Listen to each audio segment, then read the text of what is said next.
It is the first countdown of 2025. Let's get to it.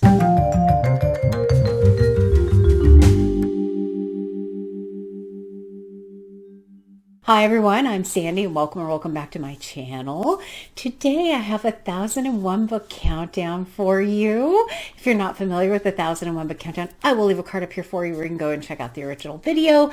But basically I'm reading books off of the 1001 books you must read before you die list and slowly making my way through all of them. I made it harder for myself because I combined all 5 editions of that together and ended up with 1,315 books. And it's, it's a project. It's a long project, and I do love it quite a bit. It is something that I've been, like I said, working on for quite a bit of time. I started recording out here on YouTube when I got close to the 1001 number I had left, but I just passed my 200th book, which is very exciting, and I'm really excited to dig in 2025. I'm really hoping that I can make some good progress in 2025. We'll see how it goes, but for today, what we will go ahead and do is put up the numbers, and every 100 books I change the color of the numbers. I originally started with blue and then I transitioned to purple, and now I am going to red, and we get to put up 801. So 801 is where I'm at off of the main list, and 52 every year at the beginning of the year. I pre-select 52 books and try and get that number down to 0. That's always the goal, is to get that number down to 0. 2024 was an abysmal failure for that. I got to 20 something. I didn't even come close. I mean, I think around June even, I was like, it's just not going to happen. I knew I was behind. I knew there was no way I was going to get caught up, and that certainly came to pass. So we'll see. I'm also not going to put a huge amount of pressure on myself. If I can do it, great. If I can't, also great. I also really want to leave a lot of time for reading other stuff, but we'll see. We'll see how it goes. But that's what the bottom number represents. This year I did a little bit differently because I selected a random letter and selected all of the books that started with the author's last name of H. So I actually have more than 52, plus some books that I owned. So we'll see. We'll see. Like I said, any book I didn't read last year, I would also count towards that number. So it's a little bit more flexible than years past. And I do have a decent update for you today. All right, the first book is going to be The Left-Handed Woman by Peter Handke. I'm not sure if that's how you say the author's last name. I did look it up, but that didn't unfortunately help me too much.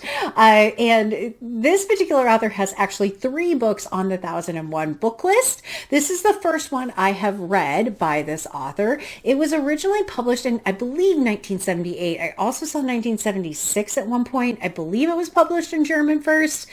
Again, there's not a lot of details about this author out there that I could find. I know he is I couldn't find anything, about this book. There's definitely things about this author, but not about necessarily this particular book. This book is very short. It was 80 something pages long, and it was just kind of odd little novella of this woman who I couldn't really tell if she was an unreliable narrator or if she was descending into madness. I couldn't quite make sense of her and her husband's relationship in it. I couldn't quite understand where the book was kind of going, but I oddly did like it quite a bit. But it was just like, I spent a lot of time trying to decipher what was going on with her. And at times her and her husband seemed like they were getting along and they were playing and doing some stuff. And then the next thing I know, she's having him move out and then is in the house by herself, which was good and bad for her.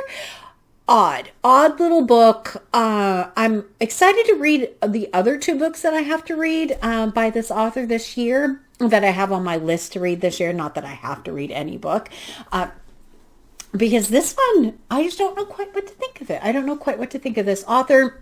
I also don't know quite what to think of this book. It was adapted into a film as well. I'm kind of tempted to watch the film and see if that helps me at all.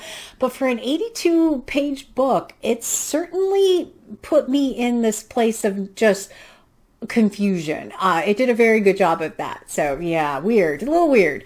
But with this book, we do get to go from 801 down to 800. And of course, it was on my 2025 list. And author starts in H. So that number gets to go from 52 down to 51.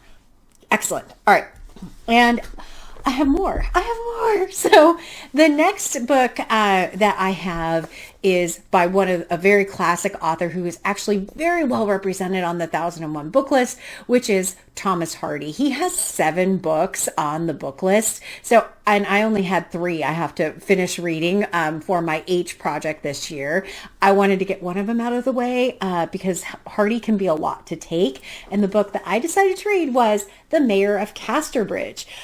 This book was originally published in 1886, and wow, I have to say, I did like this book quite a bit, even though the main character is a very unlikable character. So many of Hardy's characters are miserable, sometimes for things that aren't necessarily their fault.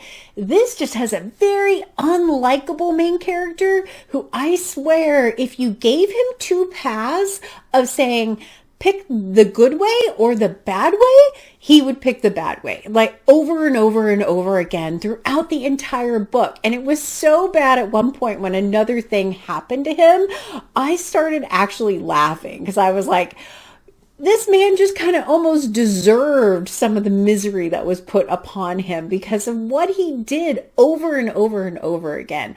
And whether it was with his wife in the very beginning of the story, starts off with a very big, impactful moment, which I don't want to spoil. If it was with her, or with their daughter, or with a competitor in business, whatever it was, he could have picked a good path and just unfailingly picked the bad path. And I was here for it because I thought it was great. I love that part of it because he was pretty unredeemable at parts, and he just was despicable, and he kind of almost tried at times, but again, he just always made the bad choice, and it was just like, oh my gosh.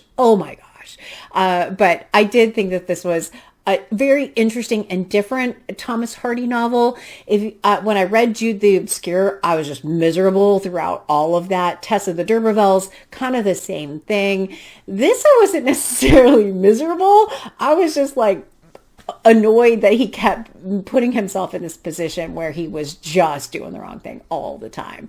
I do think it's a light way to enter kind of into Thomas Hardy without a huge page commitment and without 100% of the misery that you normally get. So I'll have to think about that one a little bit more. But The Mayor of Casterbridge, well worth the read. I think I put it in at kind of 4-star.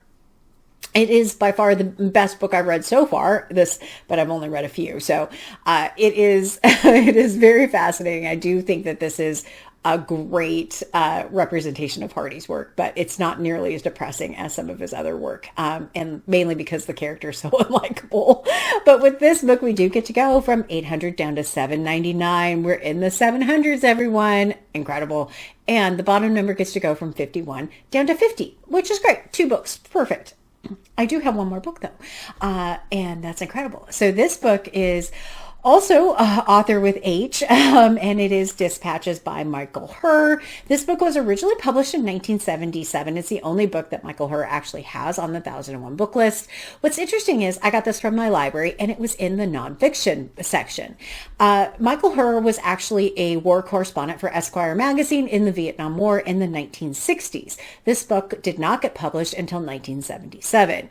I was very surprised to see a nonfiction book on the 1001 book list because that doesn't happen that often. It usually is like either a memoir kind of a thing. It is not something you see much. And when you really look at the descriptions for this book, when I went and researched why that might be, Michael Herr admits that he made up a lot of this book. Some of the characters are made up. I think he considered it more of a work of fiction in a lot of ways. What it does an excellent job of is describing how horrific that the Vietnam War was. Just absolutely horrendous scenes in this. Lots of violence, lots of conflict, lots of horrible language, lots of circumstances that I had a hard time reading, but it was very well done. I think parts of it really did demonstrate his experience, and some of it, like he said, was made up. And he admitted to making up at least two of the characters that are centrally placed, throughout the whole book. So it's like, how much of that, if you read it as a work of fiction, it's also still really interesting. It's not told in a linear fashion at all. It is all over the place. It doesn't have any kind of clear direction or path. It feels almost stream of consciousness, like not quite stream of consciousness, no. But if you take up this book, just know it's not from the beginning of his experience as a war correspondent to the end of his experience. It kind of bounces all over the place. And at one point you're in a helicopter, and the next point you're in a village, and the next point he's back at camp. It's just all over the place in there. Interesting characters, interesting, kind of story to it, mixed in with, I'm sure, some real life examples of what he experienced. And it makes for a very compelling book. I just couldn't go into it after learning about that as being a work of nonfiction. But I did like it. I liked it as much as I could like it, given the topic, given that this is not an easy read. It's not a light read. It's hard. It's very hard, but very well done at the same time. So, but with this book, we do get to go from $7.99 to $7.98, and it was on my 2025 list. So I get to go from 51 down to 50. I think my last book I said was 51 down. No, I'm wrong. This book, I get to go from 50 down to 49. I swear, I don't have that many numbers to keep track of, but I struggle with that. So I'm officially at 798. So right in there in the 700s, and I am in the 40s for the main book list this year. Absolutely great. Super happy with that progress. I'm not stressing myself out, like I said.